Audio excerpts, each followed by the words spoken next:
চলো আজ বানানো যাক চিকেন পকোড়া। শীতের সন্ধ্যায় গরম গরম চিকেন পকোড়া আর চা।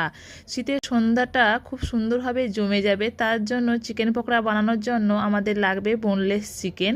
ছোট ছোট করে বোনলেস চিকেনগুলো কেটে নিয়েছি। এরপর দিয়ে দিচ্ছি লেবুর রস, এখানে দিচ্ছি গোলমরিচের গুঁড়ো, চাট মশলা, কাশ্মীরি লঙ্কার গুঁড়ো, ধনে গুঁড়ো, এরপর দিয়ে দিচ্ছি এখানটায় স্বাদ মতন লবণ, আদা রসুনের পেস্ট দিয়েছি, কাঁচা লঙ্কা কুচি, আর দিয়ে দেবো এখানটায় কুচনো পেঁয়াজ।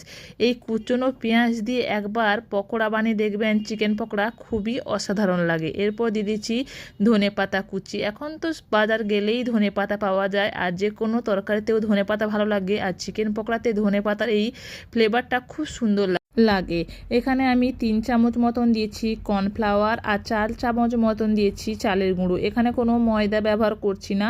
চালের গুঁড়ো দিয়ে চিকেন পকোড়া বানালে খুবই ক্রিস্পি হয়, আর এখানে চালের গুঁড়োটা তার জন্য ব্যবহার করেছি। এরপর ভাতের সাহায্যে ভালো করে মেখে নিব। এখানে দিয়ে দিচ্ছি একটা ডিম দিয়ে ভালো করে এখানে চটকে চটকে এটাকে মাখিয়ে নিব। এই চিকেন পকোড়াটাকে মাখিয়ে আধ ঘন্টা মতন যদি আমি এটাকে রেস্ট রেখে দিই, তাহলে চিকেন পকোড়াগুলো খেতে খুবই অসাধারণ লাগে।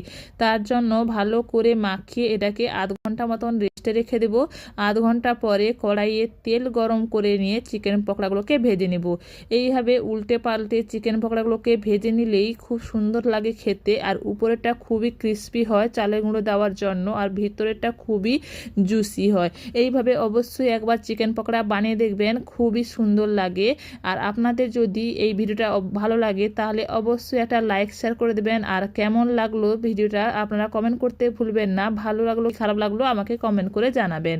আর আমার চ্যানেলে যদি নতুন এসে থাকেন সাবস্ক্রাইব করে দেবেন, পাশে বেল আইকনটা অন করে দিবেন, যাতে আমি নতুন নতুন ভিডিওগুলো আপনাদেরকে দিলে আপনারা অবশ্যই আপনাদের কাছে নোটিফিকেশন যায়।